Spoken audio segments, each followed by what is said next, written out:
Bonjour, Julie Juliette, les béatitudes, enregistrées ce matin pour cause de beaucoup de travail. Alors, la béatitude du jour, c'est de la gratitude. L'état de gratitude nous met dans un état d'ouverture. On a accepté de recevoir. Toute la magie du merci vient dans l'acceptation de recevoir.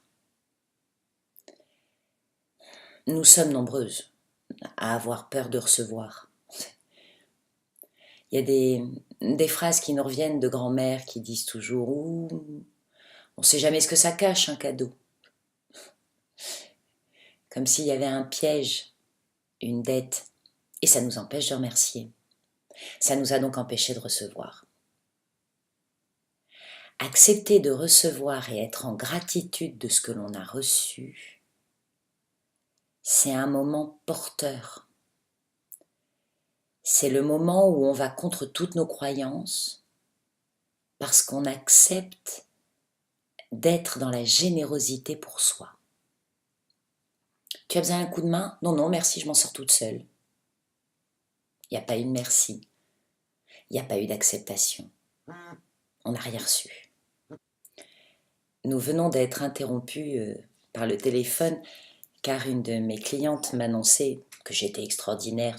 Je prends, j'accepte. Bon, merci. Béatitude.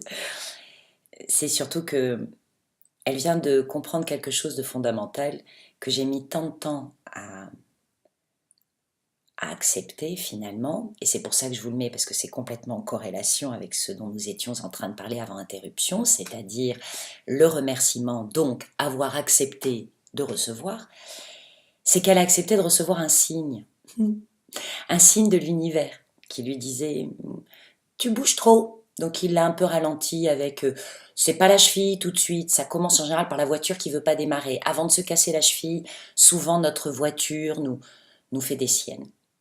Et elle acceptait pas de recevoir ce message de calme-toi, arrête de courir dans tous les sens. Bon, elle l'a accepté, sa voiture a redémarré et elle m'appelait pour me dire c'est génial. Oui, quand j'accepte de recevoir le message qui m'est envoyé, je vais beaucoup mieux. Par exemple, mon boulot, tout se passait bien et puis il y a eu un changement, par exemple, et puis j'ai un de mes supérieurs, c'est difficile, ça se passe pas bien et j'ai l'impression qu'il me pousse vers la sortie. Peut-être que l'univers est en train de vous dire que travailler ici comme ça, c'est fini. Et que plus vous le refuserez, plus vous allez rester dans un poste dans lequel vous souffrez, parce qu'actuellement c'est très facile de faire peur aux gens en leur disant tu ne retrouveras pas de travail, c'est la crise, continue de souffrir dans ton poste, vas-y, morfle bien, parce que de toute façon c'est pas possible, il n'y a pas de boulot. Oui, c'est un contexte, mais ça ne veut pas dire que ça soit le mien.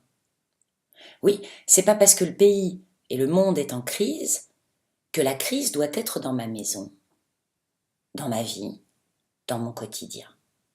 Et c'est pour ça que j'accepte de recevoir les signes que l'univers m'envoie, parce que comme ça, je sais ce que je dois faire. Et que tant que je les refuse, je souffre et j'ai toujours pas dit merci. Pas bien, il faut dire merci. Donc la béatitude que je vous propose et que je pratique immanquablement tous les soirs, mais parfois plusieurs fois par jour, c'est la gratitude. J'appelle ça la gratitude aveugle. Je remercie même pour quand je sais pas quoi et de quand quoi qu'est-ce. Je dis merci quand même. Parce que je me mets dans la perspective que de toute façon ça va se passer, donc de toute façon je vais le recevoir, donc vaut mieux que je l'accepte.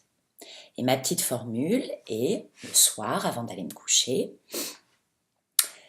je remercie pour cette journée merveilleuse et tous ces apprentissages. Je remercie pour la nuit pleine de ressources qui vient à moi. Et je remercie pour demain, qui sera forcément une journée merveilleuse et bénéfique, puisque c'est la mienne. Merci. Pardon pour tout ce que je refuse, j'en suis désolée. J'apprends à aimer, accepter au-delà de ce que je comprends. Lâcher d'épaule, lâcher de boulet, lâcher de chaîne, lâcher de tout ce qui me retient. Merci. Merci pour tout ce qui est à venir.